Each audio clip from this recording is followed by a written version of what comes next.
பார்க்கடல் கடைந்த போது வெளிவந்த விஷம் காலக்கூடக விஷம். அதை பரமசிவன் ஏன் குடித்தார்? இதற்கு அறிவியலா காரணம் அல்லது நம்பிக்கையா காரணம்? வாருங்கள் இந்த மர்மத்தை ஆராய்வோம். பிரபஞ்சமே ஒரு பெரும் பார்க்கடல் என்று புராணங்கள் சொல்கின்றன. அதில் தேவர்கள் மற்றும் அசுரர்கள் சேர்ந்து அமிர்தம் பெற கடலையே கடைந்தனர். கடையற்கோலாக மந்திரமலை பயன்படுத்தப்பட்டது.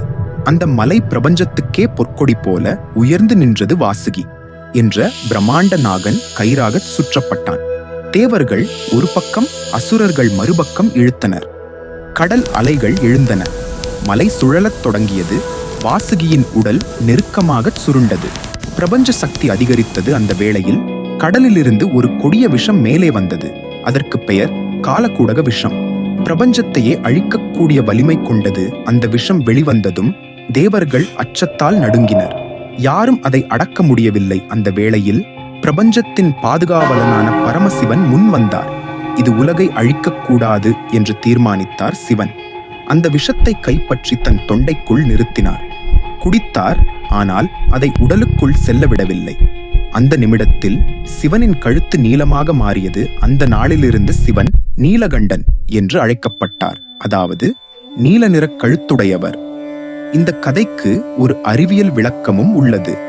சிலர் சொல்லும் வகையில் அது விஷமல்ல, பெரிய அளவிலான கதிர்வீச்சு வாயு அல்லது விஷவாயு பிரபஞ்சத்தில் வெளிப்பட்டதாக இருக்கலாம். வாசுகி நாகம் சுருண்டதால் நச்சுவாயுக்கள் வெளியேறியதாக சிலர் கருதுகின்றனர்.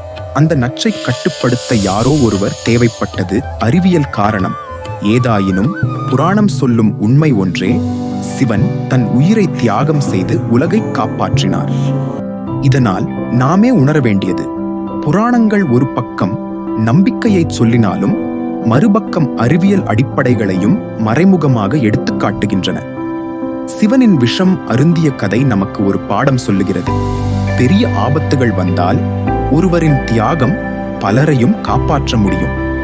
அதனால் சிவன் விஷம் குடித்தார் என்பது கதை மட்டுமல்ல, தியாகத்தின் சின்னமும் அறிவியல் சாத்தியமும் ஆகும்.